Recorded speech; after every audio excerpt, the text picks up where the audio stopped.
একসময় সম্পূর্ণভাবে বিদেশি প্রযুক্তির উপর নির্ভরশীল ছিল চীন, কিন্তু সময়ের সঙ্গে সঙ্গে বিশেষ করে WS সিরিজের ইঞ্জিন তৈরির মাধ্যমে তারা এখন নিজস্ব প্রযুক্তিতে 5th এবং 6th জেনারেশনের যুদ্ধ বিমান চালাতে সক্ষম হয়েছে। এই প্রতিবেদনে উঠে এসেছে চীনের এই অগ্রযাত্রার পেছনের ইতিহাস, কারা এই ইঞ্জিন তৈরি করছে এবং কোন কোন দেশের প্রযুক্তি ভিত্তি হিসেবে ব্যবহার করা হয়েছে।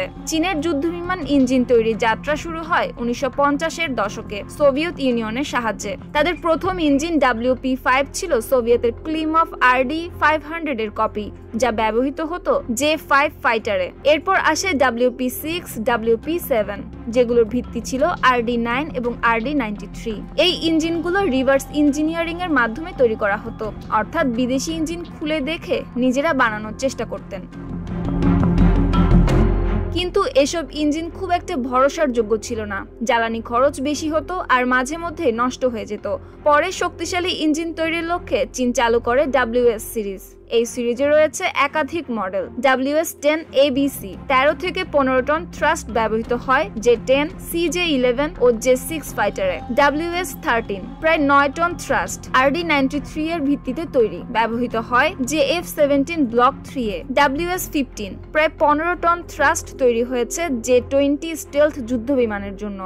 WS-19 এখনো প্রক্রিয়াধীন J-35 নেভাল স্টেলথ ফাইটারের জন্য। WS-20 এটিও প্রক্রিয়াধীন Y-20 পরিবহন বিমানে ব্যবহারের জন্য। WS-21 ধারণা করা হচ্ছে এটি হবে ষষ্ঠ প্রজন্মের যুদ্ধবিমান বা স্বয়ংক্রিয় ড্রোনের জন্য। চীনের এই অগ্রগতির পেছনে কাজ করছে একাধিক গবেষণা প্রতিষ্ঠান ও বিশ্ববিদ্যালয়। এই প্রতিষ্ঠানগুলোর মাধ্যমে চীন টারবাইন ব্লেড প্রযুক্তি, ceramic coating, 3D printed cooling ducts, digital twin simulation ইত্যাদি ক্ষেত্রে উল্লেখযোগ্য অগ্রগতি অর্জন করেছে। চীন শুরুতে বেশ কয়েকটি দেশ থেকে প্রযুক্তি নেয়। রাশিয়া থেকে AL-31 ও RD-93 ইঞ্জিনের লাইসেন্স, ইউক্রেন থেকে গ্যাস টারবাইন প্রযুক্তি, ইসরায়েল, ফ্রান্স, যুক্তরাজ্য থেকে সিভিল এভিয়েশন পার্টস।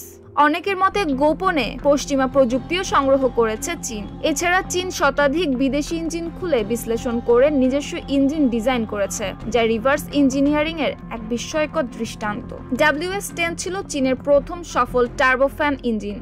শুরুর দিকে কিছু সমস্যা থাকলেও WS-10B ও WS-10C সংস্করণে পারফরমেন্স অনেক উন্নত করা হয়। এটি চীনের ইঞ্জিন শিল্পে আত্মনির্ভরতার এক বড় ধাপ। চীনের তৈরি WS সিরিজ এখন শুধু নিজেদের জন্য নয়, রপ্তানির জন্য প্রস্তুত। JF-17 ব্লক 3 এ পাকিস্তান ইতোমধ্যে WS-13 ব্যবহার করছে। ভবিষ্যতে WS-19 ও WS-21 6th জেনারেশনের যুদ্ধবিমান ও ড্রোনে ব্যবহার করা হবে। চীনের লক্ষ্য 2030 সালের মধ্যে 100% নিজস্ব প্রযুক্তিতে যুদ্ধবিমান ইঞ্জিন তৈরি করা। চীনের এই অগ্রগতির ভেতরে লুকিয়ে আছে বাংলাদেশের মতো দেশের জন্য গুরুত্বপূর্ণ শিক্ষা, যেমন নিজেদের ইঞ্জিন ও প্রতিরক্ষা প্রযুক্তিতে বিনিয়োগ, রিসার্চ প্রতিষ্ঠান ও বিশ্ববিদ্যালয়কে প্রযুক্তি উন্নয়নে যুক্ত করা, দেশীয় ও বিদেশি প্রযুক্তির সমন্বয়ে টেকসই সক্ষমতা গড়া। চীন যেভাবে রাশিয়ার প্রযুক্তি থেকে শুরু করে এখন নিজস্ব 5th ও 6th জেনারেশন যুদ্ধবিমান ইঞ্জিন তৈরি করছে, তা শুধু নজিরবিহীন নয়, বরং বৈশ্বিক প্রতিরক্ষা প্রযুক্তির ভারসাম্যকেও প্রভাবিত করতে পারে।